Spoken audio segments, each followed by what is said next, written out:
Alright, I want to make a quick update on the GTO. It's been a while since I did a video and even since I showed this car. So, first thing you'll notice, obviously, it's on the chassis. So we got the look underneath there.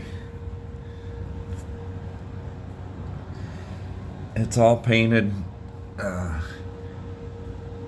Drive shafts in, transmissions in.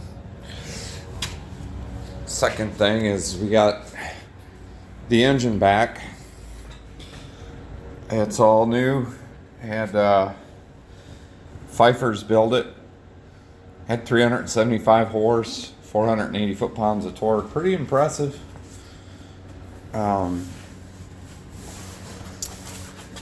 This number there. It's a YS code Ram Air 3. Suspensions together. I think that was on there before. So now I'm trying to get the dash panel back in. I've put like 40 hours into getting these door gaps lined up. You see, not bad. I had to recut the quarter panel. The gaps are pretty bad. Usually they are kind of bad on these cars. Anyway, lower fender had to be patched like many of them do. They always rust out right here. So I bought a patch. I didn't take the whole thing off here. I just did what was necessary. So this is still the original sheet metal, original holes for the GTO emblem. Yeah, it's coming along.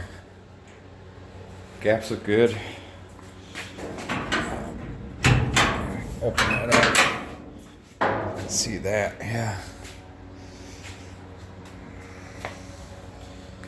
Yeah, a lot of work.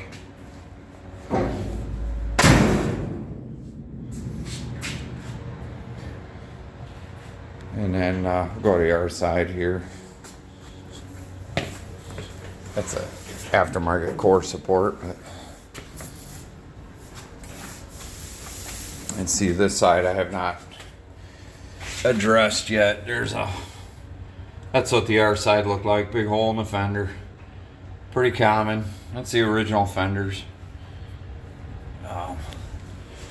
And then the gap, it's the same over here.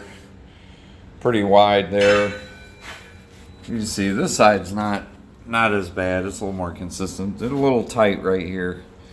So I'll have to do this side to get it all straightened up. And so yeah, coming along.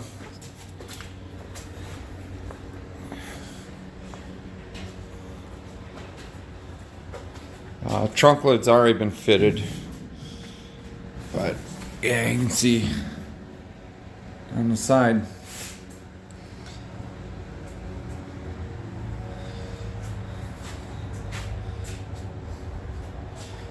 All right, we'll get another update hopefully soon, and I'm hoping it's gonna go to paint.